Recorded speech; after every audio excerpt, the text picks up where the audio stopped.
السلام عليكم ورحمة الله تعالى وبركاته. مرحبا بكم في مطبخ وحلويات مهاجرة. إن شاء الله اليوم جيت نشارك معكم هاد التورتية. كما كتشوفوا راه تتشهي. كنتمنى تبقاو معايا حتى الاخير باش تشوفوا الطريقة والمقادير، يعني راه سهلة وفي ساعة كتوجد حتى الاخير لحظة. ممكن توجدوها وبمقادير بسيطة. يلا بقاو معايا ندوزو المقادير. خديت مقله. غادي ندير فيها واحد البصله، هذه واحد بصله كبيره. الكميه كتبقى على حساب كل واحد شحال بغا يدير. غادي نخليها تشحر، ندير لها شويه د الملحه.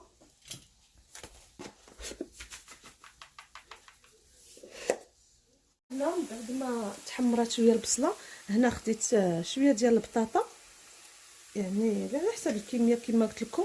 قطعتها هكا غير مربعات صغار وغادي نضيفها في هذه المقله.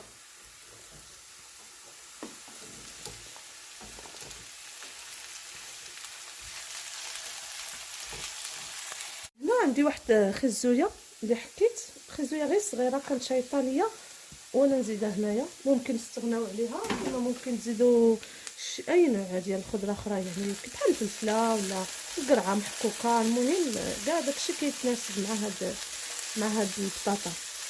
غنخليو هاد الشيء يطيب ومن بعد غادي نرجع معكم باش نكملوا هاد الوصفه. دابا هنا كما كتشوفوا راه طابت لي البطاطا وتحمرات، فضروري تحمروها بحال هكا حتى تكون في باش تجينا بحال المذاق ديال الفريت. وغادي نديرها في واحد البول بحال هكذا.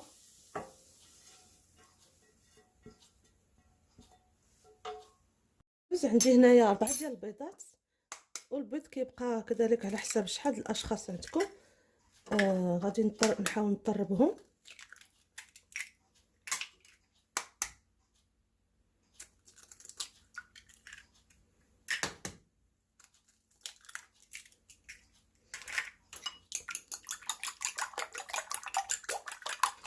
نطربهم غير شويه تيتخلطوا.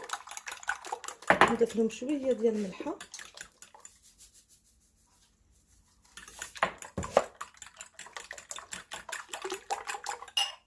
دابا غنحاول نزيدهم على البطاطا ديالي، وغادي ندير شويه ديال القزبر والمعدنوس وشويه ديال البزار.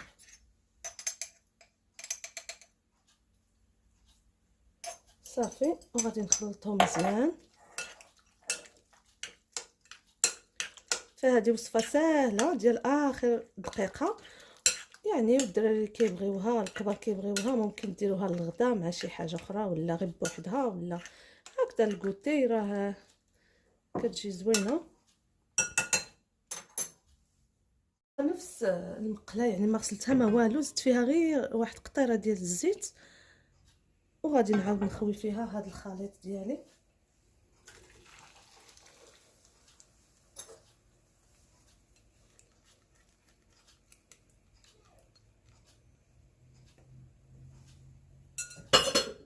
صافي، غادي نسرحو ونقص عليه ونخليه يطيب، نغطيوه ونخليوه يطيب ونعاودو نقلبوه.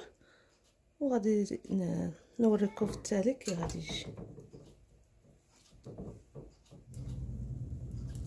كنقلبوها بحال هكا فاش كنحسوا بها تحمرات، وكنخليوها طيب من الجهه الاخرى. صافي طابت كما كتشوفوا. نحاول نحطها فوق هاد الطبسيل هكا كتجي التورتيه ديالي. كما كتشوفوا راه كتشهي، فكنتمنى تجربوها. راه كتوجد في ساعه، يعني كما قلت لكم في اخر دقيقه، بلا داك الوقفه في الكوزينه، بلا تعب.